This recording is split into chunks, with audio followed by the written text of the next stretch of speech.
அஸ்ஸலாமு அலைக்கும் வரஹ்மத்துல்லாஹி வபரகாத்துஹு.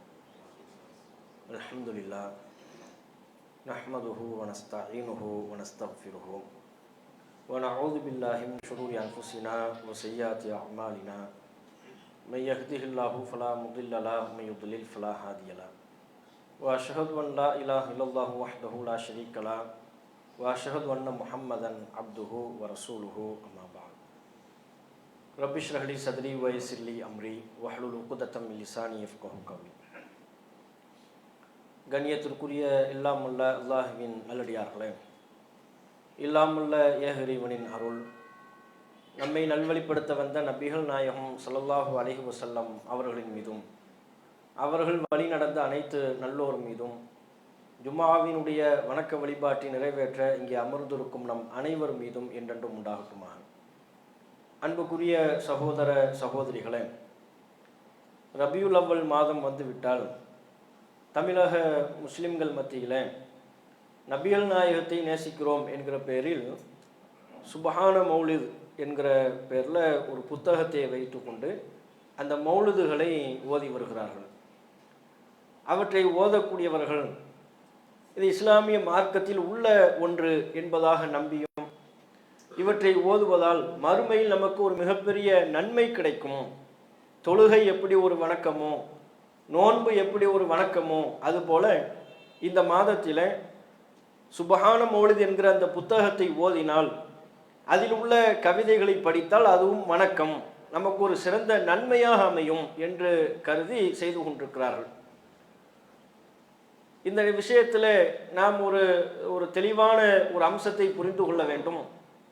இஸ்லாமிய மார்க்கத்தை பொறுத்தவரை இதில் வணக்கம் என்று நாம் ஒன்றை செய்வதாக இருந்தால் நம்முடைய சிந்தனைகளுக்கு உட்பட்டு புதிதாக கண்டுபிடித்து செய்யக்கூடிய ஒன்று கிடையாது. இந்த மார்க்கம் தீனில் உள்ள ஒவ்வொரு அம்சமும் இந்த தீனுக்கு சொந்தக்காரனான உரிமையாளனான அல்லாஹ்வின் புறத்திலிருந்து நமக்கு சொல்லப்பட்டது. அல்லாஹ்வால் அனுப்பப்பட்ட தூதர்கள், மக்களுக்கு மார்க்கத்தை கற்றுக் கொடுப்பதற்காக இறைவனால் தேர்வு செய்து அனுப்பப்பட்ட இறை தூதர்கள் அல்லாஹ்வின் புறத்திலிருந்து பெற்று சொன்ன விஷயங்கள் தான் இஸ்லாமிய மார்க்கத்தில் நமது நம்பிக்கைக்குரியவைகளாகவும் வணக்க வழிபாடுகள் என்றும் மார்க்கத்தில் இருக்கிறது. இஸ்லாமிய மார்க்கத்தில் ஒரு வணக்கம் என்பதை பொறுத்தவரை அது நம்முடைய சிந்தனையினால் கண்டுபிடித்து உருவாக்குவது கிடையாது. தீனில் சிந்தனைக்கு வேலையே இல்லை. ஒரு வணக்க வழிபாட்டை நாம் சிந்தித்து அல்லாஹ் நம்ம கொடுத்துருக்கிற அறிவை கொண்டு கண்டுபிடித்து செய்கிற ஒரு விஷயம் கிடையாது. அல்லாஹ் என்ன சொல்கிறானோ அதை செய்யணும், அதுதான் தீன், அதுதான் மார்க்கம். அல்லாஹ்வுடைய ரசூல் தூதர்கள் நமக்கு எதை சொல்கிறார்களோ அதை நாம் செய்ய வேண்டும், அதுதான் வணக்கம். மாறாக நாம சிந்தித்து புதிதாக கண்டுபிடித்து உருவாக்குவை மார்க்கத்தில் அதற்கு இடம் கிடையாது. ஒரு வாதத்திற்கு அதற்கு இடம் இருக்கும் என்று சொன்னால், அறிவில் சிறந்தவர்கள் ஆதம் அலைஹிஸ்ஸலாம் அவர்கள். அப்படி ஒரு அனுமதி இருக்கும் என்றால் அந்த அனுமதியை அல்லாஹ் ஆதம் அலைஹிஸ்ஸலாம் அவர்களுக்கு கொடுத்திருப்பான். ஆதம் அலைஹிஸ்ஸலாம் அவர்களுக்கு ஏராளமான கல்வி ஞானத்தை அல்லாஹ் வழங்கினான். சொல்லப்போனால் அந்த கல்வி ஞானத்தை கொடுத்த காரணத்தினால்தான் மலக்குமார்களை ஆதம் அலைஹிஸ்ஸலாம் அவர்களுக்கு மரியாதை செய்ய சொன்னான். அந்த அளவிற்கு கல்வி ஞானத்தை கொடுத்து மலக்குமார்கள் மத்தியில் ஆதம் அலைஹிஸ்ஸலாம் அவர்களை கண்ணியப்படுத்தினான். குறிப்பிட்ட ஒரு சந்தர்ப்பத்தில் ஆதம் அலைஹிஸ்ஸலாம் அவர்களை அல்லாஹ் பூமிக்கு அனுப்புகிறான். பூமிக்கு அனுப்பும் பொழுது என்னை எவ்வாறு வணங்க வேண்டும் என்பதை ஆதமே உம்முடைய அறிவால் நீங்கள் கண்டுபிடித்துக் கொள்ளுங்கள் அப்படின்னு அல்லாஹ் சொன்னான். உங்களுக்கு நிறைய சிந்தனை ஞானத்தை நான் கொடுத்துருக்கிறேன், அறிவு ஞானத்தை நான் வழங்கியிருக்கிறேன். அந்த அறிவு ஞானத்தை கொண்டு எப்படி தொழ வேண்டும் என்பதை நீங்களா கண்டுபிடிங்க. அந்த அறிவு ஞானத்தை கொண்டு எவ்வாறு நோன்பு வைக்க வேண்டும், எந்த நேரத்தில் ஆரம்பிக்கணும், எந்த நேரத்தில் நோன்பை முடிக்கணும், நீங்களே கண்டுபிடிங்க என்று ஆதம் நபிக்கு அல்லாஹ் சொன்னானா? அப்படி சொல்லலை. ஆதம் அலைஹிஸ்ஸலாம் அவர்களை பூமிக்கு அனுப்பும் பொழுது அல்லாஹ் என்ன சொன்னான்? இங்கிருந்து போங்க, ஃபஇம்மா யஅத்தியன்னக்கும் மின்னி ஹுதன், என்னிடமிருந்து உங்களுக்கு நேர்வழி வரும், அந்த நேர்வழியை நீங்கள் பின்பற்றுங்கள். என்னிடமிருந்து உங்களுக்கு சொல்லப்படுகிற நேர்வழியை யார் பின்பற்றுவாரோ அவர் மறுமையில் கவலை கொள்ள மாட்டார், அச்சம் கொள்ள மாட்டார் என்று அல்லாஹ் சொல்லி அனுப்புறான். அப்போ நேர்வழி என்பது இஸ்லாமிய மார்க்கத்தில் இபாதத்து வணக்கம் என்பதெல்லாம் அல்லாஹ் தான் சொல்லித்தர வேண்டுமே ஒழிய நம்முடைய சிந்தனையை கொண்டு உருவாக்குவதற்கு இஸ்லாத்தில் இடமே கிடையாது. இன்னும் ஒரு சம்பவத்தை நீங்க பாருங்க. நபிகள் நாயகம் ஸல்லல்லாஹு அலைஹி வஸல்லம் அவர்களுக்கு அல்லாஹ் ரப்பல் ஆலமீன் இறை வேதத்தை வழங்குகிறான். ரசூலுல்லாஹ் இந்த வேதத்தில் உள்ள வசனங்களை மக்களுக்கு சொன்னாங்க, கற்றுக் கொடுத்தாங்க. அப்படி கற்றுக் கொடுக்கும் போது மக்காவில் உள்ள இணை வைப்பாளர்கள் ரசூலுல்லாஹ்விடத்தில் என்ன கோரிக்கை வச்சாங்க தெரியுமா? நீங்க இந்த குர்ஆன் எங்களுக்கு வேண்டாம், குர்ஆன் என்று நீங்கள் எதை எங்களுக்கு சொல்கிறீர்களோ இது எங்களுக்கு வேண்டாம், வேறு குர்ஆனை நீங்கள் கொண்டு வாருங்கள், அல்லது நாங்கள் சில மாற்றங்களை சொல்கிறோம், சில சேஞ்சஸ் பண்ணணும் நாங்கள் சொல்லுவோம், அந்தந்த மாற்றங்களை எல்லாம் நீங்கள் பண்ணுங்கள் என்று மக்காவில் உள்ள இணை வைப்பாளர்கள் ரசூலுல்லாஹ்விடத்தில் சொன்னாங்க. திருக்குர்ஆனில் அதை அல்லாஹ் சுட்டி காட்டுகிறான். வைதா துத்துலா அலைஹிம் ஆயாத்துனா பையினாத்தின், நம்முடைய தெளிவான வசனங்கள் அவர்களுக்கு சொல்லப்படும் பொழுது, ஓதி காட்டப்படும் பொழுது, காலல்லதீன லா யர்ஜூன லிகாஅனா, நம்முடைய சந்திப்பை நம்பாதவர்கள் கூறுகிறார்கள். மக்காவில் உள்ள இணை வைப்பாளர்களை சுட்டி காட்டி அல்லாஹ் சொல்கிறான். அவர்கள் சொல்றாங்க, இக்தி பி குர்ஆனின் கைரி ஹாதா, இது அல்லாத வேறு குர்ஆனை கொண்டு வாருங்கள் என்று கேட்கிறார்கள். அவ் பத்திலுஹு, அல்லது இந்த குர்ஆனில் மாற்றத்தை செய்யுங்கள், இந்த வார்த்தையை மாத்துங்க, இதை இப்படி எழுதுங்க, இதை இப்படி சொல்வதற்கு பதிலாக அப்படி சொல்லுங்க என்று மாற்றத்தை செய்யுமாறு கோருகிறார்கள். குல், அல்லாஹ் ரசூலுல்லாஹ் பதில் சொல்ல சொல்றான், நபியை நீங்க தெளிவா சொல்லுங்க, மா யகூனுலி அன் உபத்திலஹு மின் தில்காஇ நஃப்ஸி, என் புறத்திலிருந்து சுயமாக இதை மாற்றுவதற்குரிய அதிகாரம் எனக்கு இல்லை, நான்லாம் மாற்ற முடியாது பாரு, இன்னும் என்கிட்ட போய் கேட்டுட்டு இருக்கிறீங்க, வேற குர்ஆனை கொண்டு வாங்கன்னு கேட்குறீங்க, இந்த வார்த்தையை அப்படி மாத்துங்கிறீங்க, மாற்றக்கூடிய அதிகாரம்லாம் எனக்கு இல்லை. அல்லாஹ் என்ன சொல்கிறானோ அதை கேட்கும் அதிகாரம் தான், அதை உங்களுக்கு எடுத்து சொல்வதுதான் என்னுடைய பொறுப்பு. அல்லாஹ் சொல்லுவான், நம்ம எல்லோரும் அல்லாஹ் சொன்ன சொல்லுக்கு கட்டுப்பட்டு நிற்கணும். இதைத்தான் நபிகள் நாயகம் ஸல்லல்லாஹு அலைஹி வஸல்லம் அவர்கள் தெளிவாக மக்கள் மத்தியில் சொல்லுமாறு இறைவன் உத்தரவிடுவதை பார்க்கணும். அப்ப இதுவும் நமக்கு தெளிவாக எந்த கருத்தை எடுத்துரைக்கிறது? இஸ்லாமிய மார்க்கத்தில் வணக்கம்ங்கிறதுலாம் அல்லாஹ், அதுக்கு தானே இந்த அல்லாஹ்வுடைய தீன் தானே இது.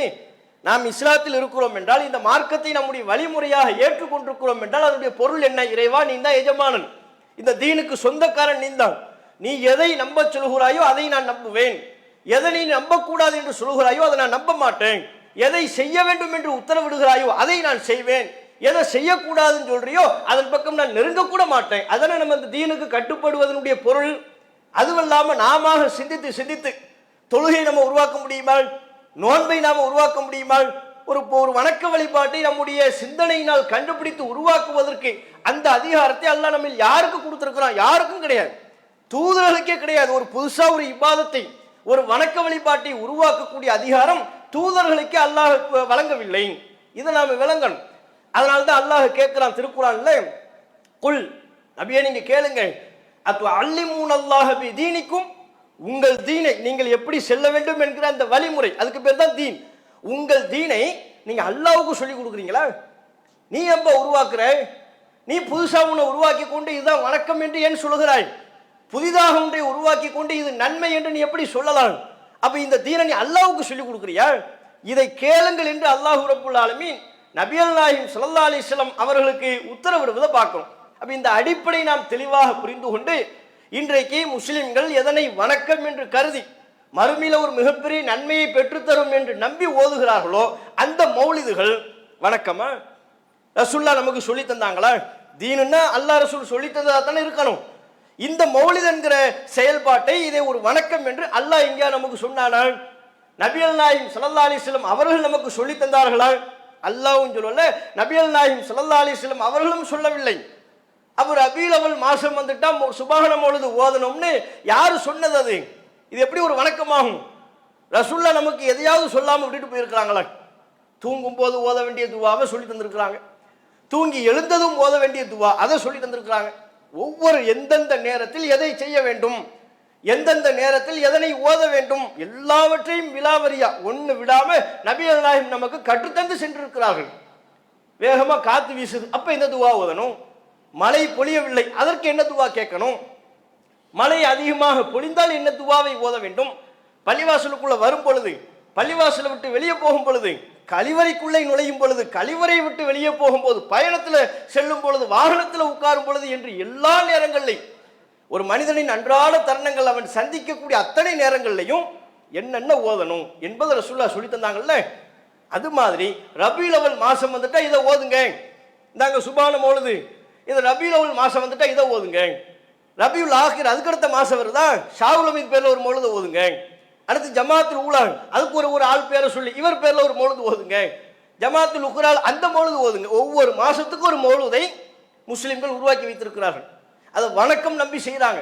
இப்படி ஒரு செயல்பாட்டை ரசூலுல்லாஹ் நமக்கு சொல்லி தந்தார்களா என்றால் இல்லை. அப்ப எப்படி வணக்கமாகும்? அல்லாஹ் ரசூல் சொல்லித்தராத இந்த செயல்பாடு எப்படி வணக்கமாகும்? இது எப்படி நமக்கு மறுமையில் நன்மையை பெற்று தரும்? அந்த விஷயத்தை முதலில் முஸ்லிம்கள் சிந்திக்க வேண்டும். அடுத்தது என்ன?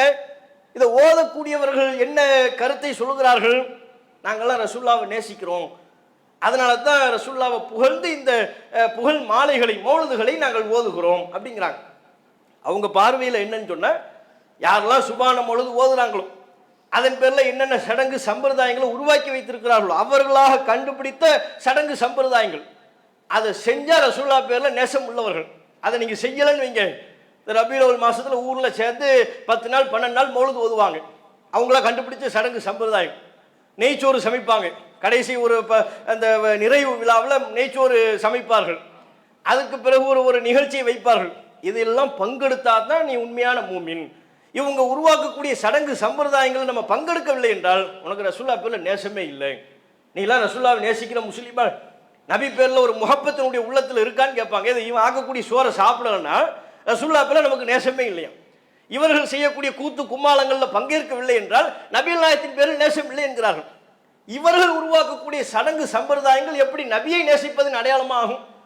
நபியை நேசிப்பது என்றால் அதனுடைய பொருள் என்ன, அதனுடைய அடையாளம் என்ன? ரசூலுல்லாஹ் சொன்ன சொல்லுக்கு கட்டுப்பட்டு நிற்கணும். நபி ஒரு எல்லையை போட்டால் அந்த எல்லைக்குள் இருக்க வேண்டும், ஒரு கோடு போட்டால் அந்த கோடை தாண்டக்கூடாது. அதுதான் நபியின் நேசம். அல்லாஹ் திருக்குர்ஆனில் சொல்கிறான், குல் நபியை நீங்கள் சொல்லுங்கள், இன் குன்தும் துஹிப்பூனல்லாஹ், நீங்கள் அல்லாஹ்வை உண்மையாக நேசிப்பீர்களே ஆனால் ஃபத்தபிஊனி, நபியாகிய என்னை பின்பற்றுங்கள், யுஹிப்புக்குமுல்லாஹ், அல்லாஹ் உங்களை நேசிப்பான். வயக்ஃபிர் லக்கும் துனூபக்கும், இறைவன் உங்களுடைய பாவங்களை போக்கி விடுவான், மன்னித்து விடுவான். அல்லாஹ் நேசிக்கிறீங்களா? உண்மையிலேயே உங்க கல்புல உங்க உள்ளத்தில் அல்லாஹ்வுடைய நேசம் இருக்கா? நேசத்தின் வெளிப்பாடு எது தெரியுமா? அல்லாஹ் தானே நான் அனுப்பியிருக்கிறான் தூதரா, நான் சொல்றேன் அதை கேளு, கட்டுப்பட்டு நடங்க. அப்படி செய்வீர்களே ஆனால் அல்லாஹ்வுடைய நேசம் உங்களுக்கு கிடைக்கும். அல்லாஹ் உங்களை நேசிப்பான், அல்லாஹ் உங்களுடைய பாவங்களை எல்லாம் மன்னிப்பான்.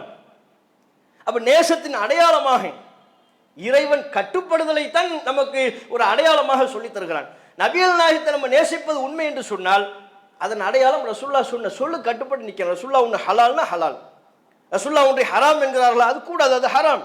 நம்ம மனோ இச்சைகளுக்கு இடம் தராம, சமூகத்தை பார்க்காம, ஊர் உலகம் நாட்டு நடப்பு இதையெல்லாம் பார்க்கக்கூடாது. நபி எனக்கு என்ன சொன்னாங்க அதுதான்ப்பா, ரசூலுல்லாஹ் சொன்னதை தாண்டி இன்னொரு வழிமுறை எனக்கு தேவையில்லை என்று சொல்பவர்கள் தான் உண்மையில் நபிகள் நாயகத்தை நேசிப்பவர்கள். இவங்க ரசூலுல்லாஹ்வை நேசிக்கிறேன்னு சொல்லுவாங்க, அவங்கள்ட்ட போய் சட்டங்களை கேட்டால் இல்லை, எங்கள் இமாம்கள் என்ன சொன்னாங்களோ அதுதான். தாயத்தை எம்பா கட்டுற, இது தூக்கி வீசுப்பா, கையிலேருந்து கழட்டி எடு, ரசூலுல்லாஹ் இது கூடாதுன்னு தானே சொன்னாங்க. அப்போ நபிகள் நாயகத்தை உண்மையில் நேசிப்பவர்களாக இருந்தால் தாயத்தை தூக்கி எறிய வேண்டும். ரசூலுல்லாஹ் உண்மையில் நேசிப்பவர்களாக இருந்தால் தர்காக்களுக்கு செல்லக்கூடாது. நபிகள் நாயகத்தை உண்மையில் நேசிப்பவர்களாக இருந்தால் நான் ஷாபி மதுஹப், நான் ஹனஃபி மதுஹப்னு சொல்லக்கூடாது. எங்கள் இமாம்கள் எங்களுக்கு என்ன சொன்னாங்களோ அதுதான் மார்க்கும், வழி வழியா ஊர்ல என்ன வழக்கம் இருக்கிறதோ அதைத்தான் நாங்கள் பின்பற்றுவோம், இப்படி சொல்லக்கூடாது. அல்லாஹ் ரசூல் என்ன சொன்னாங்க அதுதான் எனக்கு மார்க்கும். அல்லாஹ் ரசூல் சொன்ன சொல்லுக்கு நான் கட்டுப்பட்டு நடப்பேன். ரசூல் ஒன்றை சொல்லிவிட்டால் சமீனா அத்தானா, கேட்டோம் கட்டுப்பட்டோம் என்று நாங்கள் செயல்படுவோம். இப்படி வருவதுதான் நேசிப்பதனுடைய அடையாளமே தவிர இவர்களாக ஒரு சடங்கு சம்பிரதாயத்தை உருவாக்கி அந்த சடங்கு சம்பிரதாயங்களை ஈடுபடுவது ரசூலுல்லாஹ்வை நேசிக்கிறதா ஆகாது. இதை நாம புரிந்து கொள்ளணும்.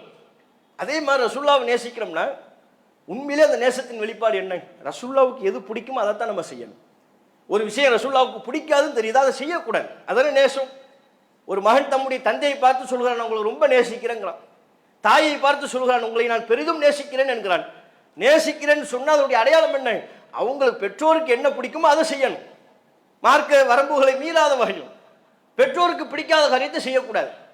அப்படி இல்லாமல் நேசிக்கிறேன்னு சொல்லிட்டு அவங்க சொல் பேச்சுக்களை எல்லாம் எதையுமே கேட்காம மீறுகிறான் என்றால் அது நேசமாகுமா? அவங்களுக்கு கோபமூட்டக்கூடிய காரியத்திலே ஈடுபட்டு கொண்டிருக்கிறான், அவங்களை வெறுப்பை உண்டாக்கும்படியான செயல்பாடுகளில் ஈடுபடுகிறான், அது எப்படி நேசமாகும்? அப்போ நேசம் என்பது வாயளவில் சொல்லிக் கொள்வது கிடையாது, செயல்பாட்டில் கொண்டு வரணும். ரசூல்லா நமக்கு என்ன சொன்னாங்க? ரசூல்லாவுக்கு தனக்கு எது பிடிக்காது என்று சொன்னார்கள், நம்ம எல்லாம் எதை செய்யக்கூடாது என்றார்கள். என்ன புகழ்றங்கிற பேரில் எக்ஸ்ட்ரீமுக்கு போயிடாதீங்கன்னாங்க. என்னை எல்லாம் கடந்து புகழாதீங்க, வரம்பு மீறி புகாதீங்க. லா துத்துருனி கமா அத்துரத்தின் நசாரா ஈசப்ன மரியம், கிறிஸ்தவர்கள் ஈசா அலைஹிஸ்ஸலாம் அவர்களை வரம்பு மீறி புகழ்ந்ததை போல நீங்கள் என்னை வரம்பு மீறி புகழாதீர்கள். ஈசா அலைஹிஸ்ஸலாம் அவங்க இறைவனின் தூதர். ஆனால் அவங்க தூதராக அனுப்பப்பட்ட அந்த சமுதாய மக்கள் என்ன செய்தார்கள்? தூதர் என்பதை தாண்டி ஈசா அலைஹிஸ்ஸலாம் அவர்களை கடவுளின் குமாரர், இறைவனினுடைய மகன் என்று சொன்னார்கள் ஒரு சாரார். இன்னும் ஒரு சாரார் இப்படி மேலே போய் அவங்க அம்மாவை கடவுள் என்று சொன்னார்கள், இறைவன் என்று சொன்னார்கள். இன்னும் ஒரு சாரார் ஈசா அலைஹிஸ்ஸலாம் அவர்களையே இறைவன் அந்தஸ்துக்கு உயர்த்தினார்கள். இப்படி எல்லை மீறி போனாங்க. எல்லாமே புகழ்தங்கிற பேர்ல தான் போனாங்க. நீங்க அது மாதிரி என்ன வரம்பு மீறி புகழாதீங்க. நான் அல்லாஹ்வுடைய அடியான், அல்லாஹ்வுடைய தூதர். ஃபகூலு அப்துல்லாஹி வ ரசூலுஹு, என்னை அல்லாஹ்வுடைய அடியார் என்று சொல்லுங்கள், அதான் எனக்கு பெருமைன்னாங்க. அல்லாஹ்வுடைய ரசூல் தூதர்னு சொல்லுங்க, அதான் எனக்கு மகிழ்ச்சி. அப்ப அல்லாஹ்வுடைய அடியாராக ரசூல்லா எப்படிப்பட்ட ஒரு வாழ்க்கையை வாழ்ந்தார்கள்னு சொல்லணும். அல்லாஹ்வுடைய தூதராக இருந்து கொண்டு எப்படி இறைவனுக்கு கட்டுப்பட்டு நடந்தார்கள் அதை சொல்லணும். அது புகழ். புகழ்ங்கிற பேர்ல எல்லை மீறி போகக்கூடிய வகையிலான வரிகள் மௌலுதுகளில் இருக்கா இல்லையா? அது ரசூல்லாவுக்கு பிடித்தமான செயலா? ரசூல்லா தன்னை கடவுளுடைய அந்தஸ்து வழங்கப்பட்டு புகழப்படுவதை விரும்பினார்களா? அதை சரி கண்டார்களா? ஆமோதித்தார்களா? துளி கூட ரசூல்லா புகழை விரும்பாதவர்களா இருந்தாங்க. ஒரு முறை ரசூல்லா வந்து கொண்டிருக்கிறார்கள். அப்போ அங்குள்ள அன்சாரி சிறுமிகள் தங்களுடைய முன்னோர்களை பற்றி பாட்டு பாடிக்கிட்டு இருக்கிறாங்க. அவங்க யுத்தத்தில் செய்து கொண்ட வீர தீரமான செயல்பாடுகள், அவங்க பண்ண தியாகம், அதையெல்லாம் அரபியில் பாட்டாக படித்து கொண்டிருக்கிறார்கள் அன்சாரி சிறுமிகள். ரசூல்லா வர்றதை பார்த்த உடனே நபியை பற்றி படிக்க ஆரம்பிச்சிட்டாங்க. அப்படி படிக்கும்பொழுது என்ன சொல்கிறார்கள்? ஃபீனா நபியுன் யஅலமு மா ஃபீ கதீன், எங்களுடைய ஒரு நபி இருக்கிறார், ஒரு தூதர் இருக்கிறார், நாளைக்கு என்ன நடக்கும் என்பது அவருக்கு தெரியும்ங்கிறாங்க. அந்த சிறுமிகள் அதுக்கு முன்னால் வரையிலும் அவங்க முன்னோர்களை பற்றி பாடிக்கொண்டிருந்தார்கள். ரசூல்லா வர்றாங்கிறத தெரிந்து கொண்டு நபியை பற்றி படிக்கிறாங்க. நபியை பற்றி எப்படி படிக்கிறாங்க? எங்களுக்குள்ள நபி நாளைக்கு நடக்கிறது அவருக்கு தெரியுங்கிறாங்க. ஃபீனா நபியுன் யஅலமு மா ஃபீ கதீன். இப்படின்னு படித்த உடனே ரசூல் ஸல்லல்லாஹு அலைஹி வஸல்லம் அவங்க கேட்குறாங்க, அந்த சிறுமிகளை கண்டிக்கிறாங்க. இப்படி லா தக்கூலி ஹாக்கதா, இப்படி சொல்லாதீங்க. நீங்கள் இதுக்கு முன்பு என்ன சொன்னீர்களோ அதை சொல்லுங்கள். உங்கள் முன்னோர்களை பற்றி படிச்சீங்களா அதை படிங்க. இப்படி நீங்கள் சொல்லாதீர்கள் என்று நபிகள் நாயகம் ஸல்லல்லாஹு அலைஹி வஸல்லம் அவர்கள் தடுத்தார்கள் என்கிற செய்தியை பார்க்கணும். அப்போ என்ன காரணம்? ரசூல் ஸல்லல்லாஹு அலைஹி வஸல்லம் அவர்கள் தன்னை வரம்பு மீறி புகழ்வதை விரும்ப மாட்டார்கள், அதை கண்டித்திருக்கிறார்கள், அது கூடாது என்று சொல்லியிருக்கிறார்கள். ஆனால் இவங்க சுபஹான மௌலிதுங்கிற பேரில் எதை வணக்கம் என்று நம்பி செய்து கொண்டிருக்கிறார்களோ அதில் எல்லை மீறி போக ரசூல்லா தடுத்தது தாங்க அதில் அதிகமாக இருக்கு. பக்கத்துக்கு பக்கம் ரசூல்லா தடுத்ததை தான் அதில் செய்கிறார்கள். ஆரம்பங்கள்லேயே இந்த சுபஹான மௌலிது வந்து தமிழ் புத்தகம்லாம் இருக்கு. சுந்தர தமிழில் சுபஹான மௌலிதுன்னு ஒரு புக் இருக்கு. அதெல்லாம் ஆரம்ப காலத்தில் படிச்சிருப்பீங்க. நீங்கள் ஒரு ஒரு திரும்ப ஒரு தடவை படித்து பாருங்கள் எந்த அளவுக்கு ரசூல்லாவை அல்லாஹ்வுடைய அந்தஸ்துக்கு உயர்த்தி புகழ்ந்து அல்லாஹ் ஒன்றுமே இல்லை, ரசூல்லா தான் எல்லாமே என்கிற அளவுக்கு அதில் பல்வேறு அபத்தமான வரிகள் நிறைந்திருக்கிறது. அதில் சொல்கிறாங்க, ஆதம் அலைஹிஸ்ஸலாம் அவங்களெல்லாம் படைக்கிறதுக்கு முன்னாலேயே அல்லாஹ் ரசூல்லாவுடைய நூர், ரசூல்லாவுடைய ஒளியை படைச்சிட்டாங்க. எப்போ? ஆதம் அலைஹிஸ்ஸலாம் அவங்கள படைக்கிறதுக்கு முன்னாலே. அதுக்கப்புறம் ஆதம் அலைஹிஸ்ஸலாம் அவங்கள அல்லாஹ் படைக்கலாம். படைச்சா ஆதம் அலைஹிஸ்ஸலாம் அவங்க ஒரு கட்டத்தில் அல்லாஹ்வோடு இருக்கும் பொழுது அவங்க அந்த அந்த மௌலிதில் எழுதி வைத்திருக்கிறார்கள்.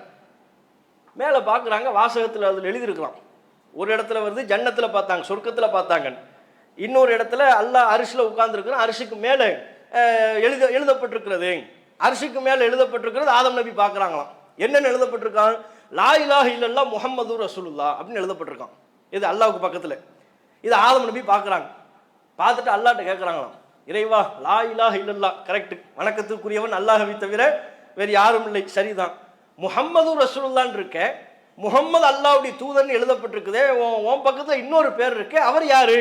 முகம்மது யாரு அப்படின்னு ஆதம் அலைஹிஸ்ஸலாம் அவங்க கேட்குறாங்க அல்லாஹ்ட்ட. அப்போ அல்லாஹ் சொன்னானா, அவர் யார் தெரியுமா? அவர் தான் அப்படிப்பட்டவர் இப்படிப்பட்டவர்னு சொல்லி அவர் லவ்லாஹு மா கலத்துக்க, அவர் தான் உங்களுடைய சமுதாயத்தில் வரக்கூடிய இறுதி தூதர் என்பதையெல்லாம் அல்லாஹ் விளக்குறானா. விளக்கிட்டு ஆதம் நபிக்கு சொல்றானா, லவ்லாஹு மா ஹலக்துக, அவர் இல்லைன்னா உன்னை நான் படைச்சிருக்கவே மாட்டேன், அவர்னால தான் உன்னை படைச்சேன், அவர் இல்லைன்னு சொன்னா உன்னையே நான் படைச்சிருக்க மாட்டேன் இப்படின்னு ஆதம் அலைஹிஸ்ஸலாம் அவர்களுக்கு அல்லாஹ் சொல்றானா. அதுக்கப்புறம் ஆதம் நபி பூமிக்கு வந்துட்டாங்க. இறைவனத்துல பாவ மன்னிப்பு கேட்கும்போது யோசிச்சாங்களாம், எப்படி பாவ மன்னிப்பு கேட்கலாம், நம்ம தப்பு பண்ணிட்டோம், அல்லாஹ்ட்ட மன்னிப்பு பெறணும், என்ன செய்யறதுன்னு யோசிச்சு, நம்ம அல்லாஹ் கூட இருக்கும்போது ஒரு பேர் பார்த்தோம்ல, அந்த பேரை சொல்லி அல்லாஹ்ட்ட பாவ மன்னிப்பு கேட்போம், அப்படி கேட்டால் நமக்கு மன்னிப்பு கிடைக்கும்னு, இறைவா உன் பேருக்கு அருகாமையில் எந்த பேர் இருந்ததோ அந்த முகம்மதின் பொருட்டால் உன்னிடம் நான் பாவ மன்னிப்பு கேட்கிறேன், என் தவறை மன்னிப்பாயாக ஆதம் அலைஹிஸ்ஸலாம் அவங்க கேட்டாங்களா, அல்லாஹ் உடனே மன்னிச்சிட்டாங்க. இப்பதான் நீ சரியா பாவ மன்னிப்பு கேட்டேன்னு சொல்லி மன்னிச்சிட்டாங்க. இப்படி மௌலுதுகளில் எழுதி வைத்திருக்கிறார்கள். அது போக ஆதம் அலைஹிஸ்ஸலாம் அவங்க அல்லாஹ்விடத்துல பாவ மன்னிப்பு கேட்பதற்கு எந்த துவாவை பயன்படுத்தினார்கள்னு குர்ஆன்ல தெளிவா இருக்கு. ரப்பனா ஸலம்னா அன்ஃபுஸனா வ இல்லம் தக்ஃபிர் லனா வ தர்ஹம்னா லனகூனன்ன மினல் ஹாசிரீன், இறைவா நான் அநியாயம் பண்ணிட்டோம், எனக்கு நாங்களே நாங்கள் தீங்கிழைத்துக் கொண்டோம், நீ சொன்னதை மீறிட்டோம், நீ மன்னிக்காவிட்டால் நாங்கள் நஷ்டவாளி. இதைத்தான் ஆதம் அலைஹிஸ்ஸலாம் அவங்க பாவ மன்னிப்புக்கு கேட்டாங்கன்னு குர்ஆன்ல இருக்கும் பொழுது, இவங்க இஷ்டத்துக்கு கற்பனை தானே, கற்பனையை கலந்து எழுதுறது. அதோட நிக்கல, அல்லாஹ் ரசூலுல்லாஹ்வுடைய அந்த ஒளி ஆதம் அலைஹிஸ்ஸலாம் அவங்களுடைய முதுகுல அல்லாஹ் வச்சு அனுப்பிட்டானாம். அதுக்கப்புறம் அங்கே அந்த முதுகுல இருந்து நூஹ் நபியினுடைய முதுகுக்கு வருதான். நூஹ் அலைஹிஸ்ஸலாம் அவங்க பெரிய பிரளயம் வெள்ளம்லாம் ஏற்பட்டுச்சுல, அந்த நேரத்தில் கப்பல் சரியாக போனதற்கு, பல அலைகளை கடல்களை தாண்டிய சீராக சென்றதற்கு காரணமே நூஹ் அலைஹிஸ்ஸலாம் அவர்களுடைய அந்த முதுகில் ரசூலுல்லாஹ்வுடைய ஒளி இருந்ததுனால தான் அந்த கப்பல் சரியா போச்சு. அது மட்டுமல்ல, அடுத்து நூஹ் நபியினுடைய முதுகிலிருந்து இப்ராஹிம் நபியினுடைய முதுகுக்கு வந்தது.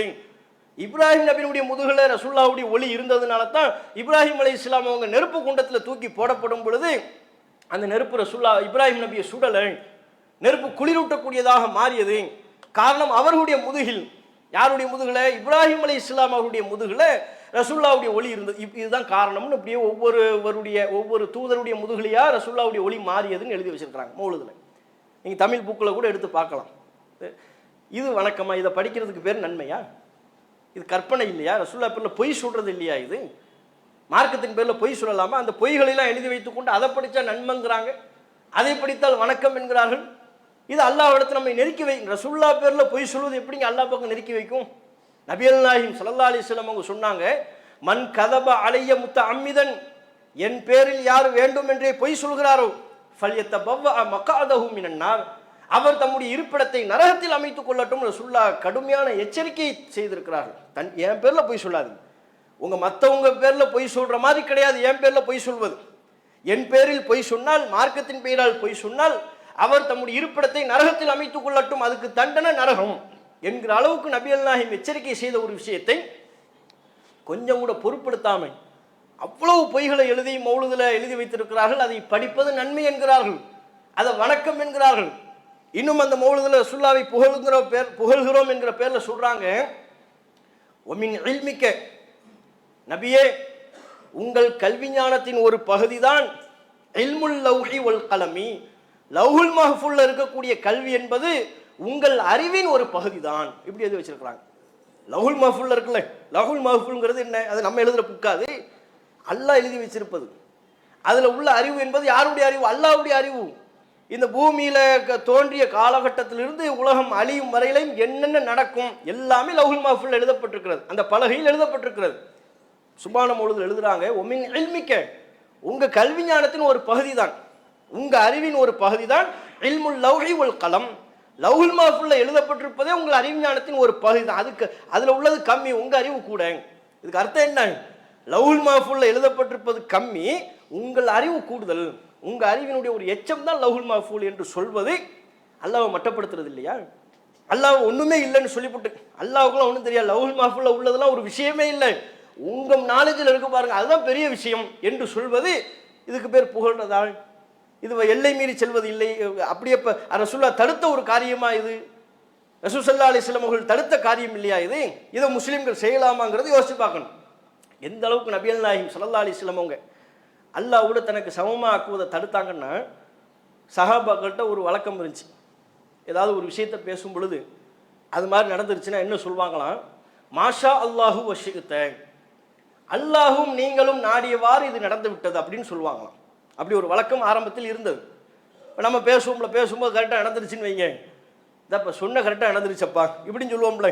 அது மாதிரி திடீர்னு ஒருத்தர் நம்ம யாரையா ஒரு நபரை பற்றி பேசிக்கிட்டு இருப்போம், அவர் வந்துட்டாருன்னா நம்ம முன்னோர்கள்லாம் சொல்லுவாங்க ஆயுசு 100, இப்போ தான் உன்னை பற்றி நினச்சோம், இப்போ தான் உன்னை பற்றி பேசிக்கிட்டு இருந்தோம், கரெக்டாக உள்ளுக்குள்ளே வந்துட்டாருங்குவார். அப்படி இங்கே சொல்வதற்கு மார்க்கத்தில் எந்த விதமான ஒரு ஆதாரமும் கிடையாது. அதுவே ஒரு மூட நம்பிக்கை தான். ஒருவரை பற்றி நினைத்து கொண்டிருக்கிறோம், பேசும்போது அவர் உள்ளே வந்துட்டாருன்னா அவருக்கு ஆயுசு 100ங்கிறதுக்கு எந்த உத்தரவாதமும் இல்லை, எப்போனாலும் போய் சேரலாம், அதுதான் யதார்த்தம். இப்படி சொல்வார்கள். அது மாதிரி அன்றைக்கு உள்ள மக்கள் மத்தியில் என்ன பழக்கம்னா, ஒரு விஷயம் ரசூல்லா சொன்ன மாதிரி நடந்துருச்சுன்னு சொன்னால் மாஷா அல்லாஹு வஷிகத்தன், அல்லாஹும் நீங்களும் நினைத்தவாறு நடந்து விட்டது இப்படின்னு சொன்னாங்களாம். இப்படி சொல்லும்போது நபிகள் நாயகம் ஸல்லல்லாஹு அலைஹி வஸல்லம் கண்டிக்கிறாங்க, இப்படி சொல்லக்கூடாது. ஏன்னா அல்லாஹ் என்னை சமமாக்கி பேசுறீங்க. மாஷா அல்லாஹு, அல்லாஹ் எது நாடினானோ அதுதான் நடந்தது. சும்மா ஷிகத்தை, அதற்கு பிறகுதான் நீங்கள் நாடினீர்கள், அதுக்கப்புறம் தான் நீங்கள் நினைச்சீங்க. அல்லாஹ் தான் ஃபர்ஸ்ட், அதுக்கப்புறம் தான் நீங்கள் நினைச்சீங்க. இப்படி தான் எனக்கு நீங்கள் சொல்லணும். மாஷா அல்லாஹும் சும்மா ஷிகத்தை, அல்லாஹ் நாடியவாறு நடந்தது, அதற்கு பிறகு நீங்கள் நினைத்தவாறு நடந்தது, இப்படித்தான் நீங்கள் சொல்லணும் என்று நபிகள் நாயகம் ஸல்லல்லாஹு அலைஹி வஸல்லம் அவங்க திருத்தி கொடுக்குறாங்கங்கிற செய்தியை நசை உள்ளிட்ட ஹதீஸ் கிதாபுகளில் பார்க்குறோம். அப்போ அங்கே சின்ன ஒரு வார்த்தை அளவில் கூட ரசூல்லா எதை கவனப்படுத்துகிறாங்க, சின்ன நுணுக்கமான விஷயத்தை கவனிச்சு அதில் கூட அல்லாஹ் என்னை ஈக்குவலாக்காதீங்க, அல்லாஹ்வுடைய இடத்துல என்ன சேர்க்காதீங்க என்று தடுத்திருக்கிறார்கள். இதையெல்லாம் பொருட்படுத்தாமல் நபிகள் நாயகம் ஸல்லல்லாஹு அலைஹி வஸல்லம் அவருடைய எச்சரிக்கையை பொருட்படுத்தாமல் ரசூல்லாவை புகழ்றோங்கிற பேரில் இவ்வளவு பொய்களையும் கற்பனைகளையும் கலந்து எழுதி வைத்து விட்டு இதை வணக்கம் என்கிறார்கள். இந்த மௌலிதை நியாயப்படுத்துவதற்கு இன்னும் பல பொய்கள் வேற சொல்றாங்க. அண்மையில் ஒரு வீடியோ பார்த்தோம். அந்த வீடியோவில் ஒருத்தர் பேசுறாரு, ரசூல்லா பேரில் மௌலிது ஓதுனா ரசூல்லாவோட மறுமையில் சொர்க்கத்தில் இருக்கலாம் என்று நபிகள் நாயகம் சொன்னார்கள். ரசூல்லா பேரில் மௌலிது ஓதினால் அவர் சொர்க்கத்தில் என்னோடு இருப்பார் என்று அபூபக்கர் அவர்கள் சொன்னார்கள். எல்லாம் வாயில வர்ற பேர் தான். உமர் சொன்னார், உஸ்மான் சொன்னார், அலி சொன்னார். எது மௌலிது ஓதுனால் இன்னென்ன சிறப்பு மறுமை நாளில் கிடைக்கும் என்று அபூபக்கர் அவர்கள் சொன்னார்கள், உமர் அவர்கள் சொன்னார்கள் இஷ்டத்துக்கு. இது அவங்க காலத்தில் இந்த புக் இருந்துச்சா? அபூபக்கர் உமர் சொல்றாங்க மௌலிதை பற்றி சொல்றாங்கன்னா அவங்க காலத்தில் சுபான மௌலிது புக் இருக்கணும்ல. அப்படி இருந்தால் தானே சொல்ல முடியும். இந்த சுபான மௌலிது நீங்கள் எழுதி வைத்திருக்கிற இந்த மௌலிது புத்தகம் அபூபக்கர் அவர்கள் காலத்தில் இருந்ததா, அல்லது வேற ஏதாவது ஒரு புத்தகத்தை அவங்க எழுதி வைத்திருந்தார்களா? பச்சை பொய் இல்லையா இது? இவர்கள் செய்யக்கூடிய அனாச்சாரத்தை நியாயப்படுத்துவதற்கு மக்கள் அதிலிருந்து திருந்தி வருகிறார்கள், திருந்தக்கூடாது என்று நினைத்து அந்த அறியாமையிலேயே மூட பழக்க வழக்கத்திலேயே தள்ளுவதற்கு சஹாபாக்கள் பேரை பயன்படுத்தி பொய் சொல்றாங்க. ரசூல்லா பேரில் பொய் சொன்னது பத்தாதுன்னு நபித்தோழர்கள் பேரில் பொய் சொல்கிறார்கள். அப்படி இந்த அனாச்சாரத்திலிருந்து முஸ்லிம்கள் விலகி நிற்க வேண்டும். இது சாதாரணமான ஒரு அனாச்சாரம் அல்ல, நம்முடைய மறுமை வாழ்வை நாசப்படுத்தக்கூடிய ஒரு காரியம். இதிலிருந்து திருந்தி முஸ்லிம்கள் அல்லாஹ் ரசூல் எதை சொன்னார்களோ அதற்கு கட்டுப்பட்டு நடக்கக்கூடிய நன்மக்களாக மாற வேண்டும். அத்தகைய வாய்ப்பினை அல்லாஹ் நம் அனைவருக்கும் தந்தருள்வானாக என்று கேட்டு என்னுடைய முதல் உரையை நிறைவு செய்து கொள்கிறேன்.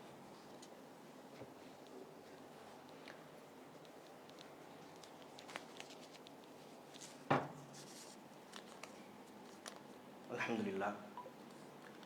அன்புக்குரிய சகோதரர்களே, அஸ்ஸாம் மாநிலத்தினுடைய முதல்வர் ஹிமந்த பிஸ்வா சர்மா என்பவர், அவர் பிஜேபியினுடைய ஒரு மாநிலத்தின் முதல்வர் என்பதை தாண்டி முஸ்லிம்களை அழிக்க வேண்டும் என்கிற சிந்தனை கொண்ட இந்துத்துவ சித்தாந்தத்தில் ஊறி திளைத்தவர். ஆர்எஸ்எஸ்ஐ மிஞ்சக்கூடிய அளவிற்கு முஸ்லிம் வெறுப்பு அவருடைய உள்ளத்தில் அபரிமிதமான அளவிற்கு நிறைந்திருக்கிறது. சமீபத்திய சில மாதங்களில் அவர் வெளியிட்ட கருத்துக்கள், முஸ்லிம்கள் தொடர்பில் அவர் சொன்ன செய்திகளை எல்லாம் பார்த்தோம் என்று சொன்னால் எந்த அளவிற்கு இவர் முஸ்லிம் வெறுப்பில் ஊறி திளைத்திருக்கிறார், முஸ்லிம்களை கருவறுக்க வேண்டும் என்று துடித்து கொண்டிருக்கிறார் என்பதை நம்ம தெளிவாக புரிந்து கொள்ள முடியும். என்னவெல்லாம் இவர் சொல்லியிருக்கிறார். கடந்த தேர்தல் பிரச்சாரத்தின் போது அவருடைய பேச்சுக்களில் சிலவற்றை மட்டும் நாம் இந்த நேரத்தில் பதிவு செய்ய விரும்புகிறோம். தேர்தல் பிரச்சாரத்தின் போது அவர் சொல்கிறார், காங்கிரஸ் மீண்டும் ஆட்சிக்கு வந்தால் நீங்கள் செலுத்தக்கூடிய, காங்கிரசுக்கு செலுத்தக்கூடிய ஒவ்வொரு வாக்கும் பாபர்களையும் அவுரங்கசீப்புகளையும் மீண்டும் அவர்களுக்கு ஊட்டச்சத்து கொடுப்பதாக அமைந்துவிடும். காங்கிரஸ் ஆட்சிக்கு வந்தாங்கன்னா பாபர்கள் ஊக்கம் பெறுவார்கள், அவுரங்கசீப்புகள் ஊக்கம் பெறுவார்கள், அவங்களுக்கு விட்டமின் கிடைச்ச மாதிரி அப்படிங்கிறாங்க. பாபர் என்றும் அவுரங்கசீப் என்றும் இவர் யாரை நாடுகிறார்? முஸ்லிம்களை. காங்கிரஸ் ஆட்சிக்கு வந்துட்டா பாபர்களின் வாரிசுகளாக இருக்கிற முஸ்லிம்கள் ஆதிக்கம் பெறுவார்கள், அவங்களுக்கு ஊட்டச்சத்து கிடைச்சிரும், நம்ம என்னமோ பாபர் பெற்று விட்ட வாரிசுகள் மாதிரி இந்த நாட்டுக்கும் நமக்கும் எந்த சம்பந்தமும் இல்லை என்பதை போல ஒரு கருத்தாக்கத்தை அந்த தேர்தல் பிரச்சாரத்தில் அவர் வெளிப்படுத்தினாரு அப்படிங்கிறத பார்க்கணும். அவர் மாநிலத்தில் ஒரு பெண்ணு கற்பழிக்கப்படுகிறார். அது சம்பந்தமாக சட்டமன்றத்தில் பேச்சு நடக்குது. எதிர்கட்சிகள்லாம் விமர்சனம் பண்ணுறாங்க. அதை பற்றி பேசாமல் அதுக்கு பதில் கொடுக்காம அங்கேயும் முஸ்லீம்களை தான் அட்டாக் பண்ணி பேசுகிறார். மியா முஸ்லீம்கள், மியாங்கிறது அங்கே ஒரு முஸ்லீம்களை கொச்சைப்படுத்தக்கூடிய ஒரு வார்த்தை. மியா முஸ்லீம்கள் வந்து அவங்கள பற்றி நீங்கள் சொல்ல மாட்டேன்னு என்கிறீர்கள், அந்த முஸ்லீம்களை பற்றி நீங்கள் பேச மாட்டேன்னு என்கிறீர்கள். அவர்கள் வடக்குலேருந்து தெற்குக்கு வராங்க, தெற்குலேருந்து வடக்குக்கு போகிறாங்க, அவங்க அஸ்ஸாமில் ஆதிக்கம் பெறுகிறார்கள். மியா முஸ்லீம்கள் அஸ்ஸாமில் ஆதிக்கம் பெற நான் விடமாட்டேன். எது சட்டமன்றத்தில் எதிர்க்கட்சிகள் எழுப்பிய கேள்வியே வேறு. ஒரு பெண்ணு பாலியல் வல்லுறவுக்கு ஆளாக்கப்பட்டிருக்கிறாள், அதில் பெரிய ஒரு விபத்து ஏற்பட்டிருக்கிறது, அதை பற்றி பேசுகிறாங்க, அதை பற்றி கேள்வி கேட்குறாங்க. அதுக்கு பதில் சொல்லாமல் மியா முஸ்லீம்கள் அஸ்ஸாமில் ஆதிக்கம் பெறுவதற்கு நான் விடமாட்டேங்கிற சம்பந்தமே இல்லாமல், அதுவும் மியாங்கிற அங்கே ஒரு கொச்சையான ஒரு சொல்லை சொல்லி இப்போ எந்த அளவுக்கு அவருடைய சிந்தனையில் முஸ்லீம் வெறுப்பு இருக்கிறதுங்கிறத பாருங்க. அடுத்து சமீபத்தில் அவருடைய பேட்டிகளில் ஒன்று சொல்கிறாரு, அஸ்ஸாமில் முஸ்லீம்களின் எண்ணிக்கை அதிகரித்து கொண்டே இருக்கிறது. இப்படியே அதிகரித்து கொண்டு இருந்தால் 2041 முஸ்லிம்கள் அஸ்ஸாமில் பெரும்பான்மை சமுதாயமாக மாறி விடுவார்கள். இப்போ சிறுபான்மையாக இருக்கிறாங்க, 2041 பெரும்பான்மையாக மாறிடுவாங்க. அதுக்கும் நான் விட மாட்டேன், இடம் கொடுக்க மாட்டேன். இவங்களா ஒரு கற்பனை பண்ணிக்கிறது. 2041 நம்ம அஸ்ஸாமில் ஆட்சி பிடிச்சிற மாதிரியும், 2025 2080 இந்தியாவே இவங்க தான் ஆட்சி செய்து கொண்டிருப்பார்கள். ஆளாளுக்கு ஒரு வருஷத்தினுடைய பேரை சொல்லி, ஒருத்தர் 2040ங்கிறான், ஒருத்தர் 2080ங்கிறான். அந்த வருஷத்துலாம் நம்ம இருப்போமா இல்லையானே தெரியாது. இவங்களாக ஒரு வருஷத்தை சொல்லி அதில் முஸ்லீம்கள் அப்படி செய்து விடுவார்கள், முஸ்லீம்கள் இந்த நாட்டை இப்படி செய்து விடுவார்கள், இதற்கு நாங்கள் இடம் கொடுக்க மாட்டோம். பாங்க, அவனா ஒரு கற்பனை பண்ணி அந்த கற்பனையை வந்து மக்கள் மத்தியில் சொல்லி பயங்காட்டி இது முஸ்லீம்கள் தான் செய்ய இருக்கிறார்கள். எப்போ? இப்போ இல்லை, அது 2080, 2090, 2100 முஸ்லீம்கள் செய்ய இருக்கிறாங்க. அதை நான் விட மாட்டோம், இடம் கொடுக்க மாட்டோம்னு இப்போ பிரச்சாரம் பண்ணுறாங்க. இதுவும் அவருடைய ஒரு முஸ்லீம் வெறுப்பை பளிச்சென்று வெளிப்படுத்துகிறது. அஸ்ஸாம் மாநிலத்தில் அவங்க ஆட்சிக்கு வந்ததுக்கு பிறகு இப்போ சமீபத்தில் ஒரு 2022 இருந்து இப்போது வரையிலும் ஒரு 1.5 வருஷ காலகட்டத்தில் சுமார் 600 மதரசாக்களை இவர் இழுத்து மூடி இருக்கிறார். அந்த மாநிலத்தில் முஸ்லீம் சிறுபான்மை சமுதாய மக்களுக்கு கல்வி வழங்கி கொண்டிருந்த மதரசாக்களை இழுத்து மூடி இருக்கிறார். அதுக்கு காரணம் சொல்கிறார், மதரசாக்கள் என்பது பயங்கரவாதத்தை ஊக்குவிக்கக்கூடிய தளமாக இருக்கிறது, பயங்கரவாதத்திற்கு புகலிடம் கொடுக்கிறது, மதரசாக்கள் தான் நமது நாட்டில் பயங்கரவாதிகளை உருவாக்குகிறது என்று சொல்லி 600 மதரசாக்களை நாங்கள் வந்து இழுத்து மூடி இருக்கிறோம். அவரே பெருமைப்பட பத்திரிகையாளர்கள் முன்பு இந்த கருத்தை சொல்லி கொண்டிருக்கிறார். இதெல்லாம் எவ்வளோ பெரிய ஒரு நச்ச கருத்து. அஸ்ஸாமில் அவனை பாருங்க, அஸ்ஸாமாக இருந்தாலும் ஊபியாக இருந்தாலும் இப்போ ஏனைய வட மாநிலங்களில் முஸ்லீம்கள் எந்த அளவுக்கு பொருளாதார ரீதியாக நலிவடைந்திருக்கிறார்கள், அவங்க உரிமைகள் பறிக்கப்பட்டு கொண்டிருக்கிறது. ஒரு சின்ன அரசாங்கத்தை எடுத்து ஒரு கேள்வி கேட்டால் புல்டோசரை கொண்டு வந்து அவன் வீட்டை இடிக்கிறிய, அவன் பயங்கரவாதியாக உருவாகிட்டு இருக்கிறானா? அந்த மதரசாக்கள் அதுவும் அவங்களுக்கு சொல்லிக் கொடுக்கப்படுகிறது. உலகத்தில் கல்வி எப்படி கற்க வேண்டும், குரானை எப்படி ஓத வேண்டும் என்பது என்று சொல்லிக் கொடுக்கக்கூடிய ஒன்றை பயங்கரவாதத்தை சொல்லிக் கொடுக்குறாங்க, பயங்கரவாதியாக மாற்றிக்கிட்டு இருக்கிறாங்க. நாங்கள் 600 மதரசாவை இழுத்து மூடிட்டோம் அப்படிங்கிறாங்க. இப்போ சமீபத்தில் போன வாரம் அவர் பண்ண இந்த அஸ்ஸாம் மாநில முதல்வர் ஹிமந்த் பிஸ்வா சர்மா செஞ்ச கொடுமைகளில் ஒன்று என்ன தெரியுமா? ஆங்கிலேயன் காலத்திலிருந்து அங்குள்ள சட்டப்பேரவையில் ஒரு வழக்கம் கடைபிடிக்கப்பட்டு வருகிறது. ஆங்கிலேயன் காலத்திலிருந்தே பல 100 வருஷமாக கடைபிடிக்கப்படுது. என்ன வழக்கம்? வெள்ளிக்கிழமை சட்டப்பேரவை நடைபெற்றால் முஸ்லிம் பிரதிநிதிகள் அதிகமாக இருப்பதை கவனத்தில் கொண்டு ஜும்மாவுக்கு மட்டும் ஒரு குறிப்பிட்ட ஒரு குறைந்த இடைவெளி விட்டு விடுவார்கள். குறைந்த இடைவெளி, ஒரு 1/2 மணி நேரம் 1 மணி நேரம், அவ்வளோ சட்டசபை நடக்காது. இப்போ உங்கள் முஸ்லீம் பிரதிநிதிகள் போய் ஜும்மா தொழுதுட்டு வாங்க இப்படின்னு ஒரு சின்ன இடைவெளி விடுவார்கள். இது ஆங்கிலேயன் காலத்திலிருந்து அங்கே வழக்கத்தில் இருக்கு, பல 100 வருஷமாக வழக்கத்தில் இருக்கு. காரணம் என்னன்னா, அங்கே முஸ்லீம் பிரதிநிதிகள் ஓரளவுக்கு சட்டசபையில் இருக்கிறார்கள், அதை கவனத்தில் கொண்டு இந்த வழக்கத்தை இந்த ஏற்பாட்டை செய்திருக்கிறார்கள். இது அண்மையில் போன வாரம் இதை நிப்பாட்டிட்டாங்க. இதெல்லாம் வந்து பின்னவீனத்துவ சிந்தனை, இதுக்கெல்லாம் இடம் கொடுக்கக்கூடாது, நான் அதை க்ளோஸ் பண்ணுறேன், இனி ஜும்மாவுக்கு இடைவெளிலாம் கிடையாது, வெள்ளிக்கிழமை சட்டப்பேரவை நடந்தால் தொடர்ச்சியாக நடந்து கொண்டே தான் இருக்கும், அவங்களுக்கு சலுகையெல்லாம் கொடுக்க முடியாதுன்னு அதை ரத்து பண்ணி விட்டார். முஸ்லீம்களுக்கு வந்து அவங்க மத சடங்குப்படி விவாகரத்து செய்யலாம், அவங்க மதத்தில் உள்ள நம்பிக்கையின்படி திருமணம் செய்யலாம்னு சட்டம் இருக்குல்ல, இந்தியா முழுக்க இருக்குது. அஸ்ஸாமில் கிடையாது. அஸ்ஸாமில் திருமணம் பண்ணாலும் சரி, விவாகரத்து பண்ணாலும் சரி, அது பொது சிவில் சட்டம் என்கிற அந்த வரையறை அமல்படுத்தி அதன் மூலம் முஸ்லீம்களுடைய உரிமையை பறித்திருக்கிறார். இதெல்லாம் அவருடைய சமீபத்திய செயல்பாடு. இப்போ நேற்றோ முன்தினமோ 2 தினங்களாக நடைபெற்ற ஒரு கொடுமை.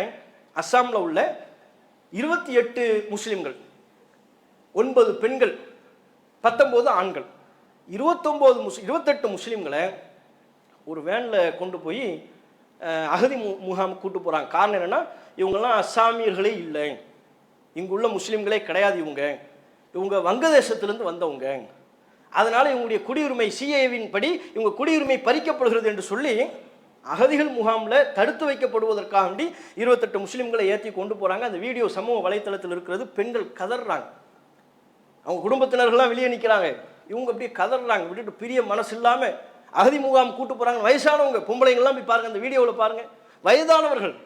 அப்போ 9 பெண்கள் 19 ஆண்கள் உள்ளிட்ட 28 பேரை அகதிகள் முகாமுக்கு இழுத்து கொண்டு போயிருக்கிறாங்க. அங்கே கொண்டு போய் அடைச்சி வச்சுட்டாங்க. கேட்டால் இவங்க அஸ்ஸாமியர்களே இல்லைங்கிறான்.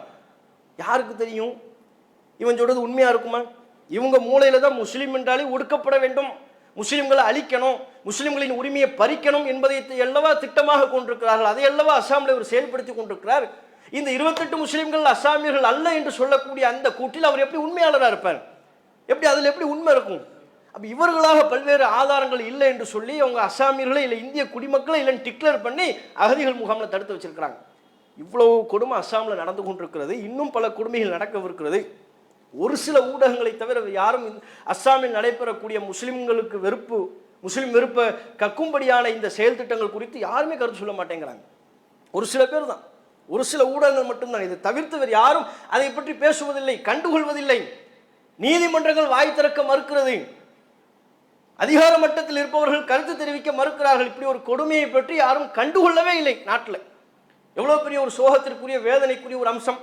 அப்போ அஸ்ஸாமில் நடைபெறுகிற தொடர்ச்சியாக நடைபெறுகிற முஸ்லீம் எப்படி ஊபியில் நடக்குதோ, எப்படி குஜராத்தில் நடக்குதோ, அதற்கு நிகரான கொடுமைகள் அஸ்ஸாமில் படிப்படியாக நிகழ்த்தப்பட்டு கொண்டு வருகிறது. அத்தனை முஸ்லிம்களையும் அகதிகள் முகாமில் அடைத்து வைக்க பார்க்கிறார்கள்.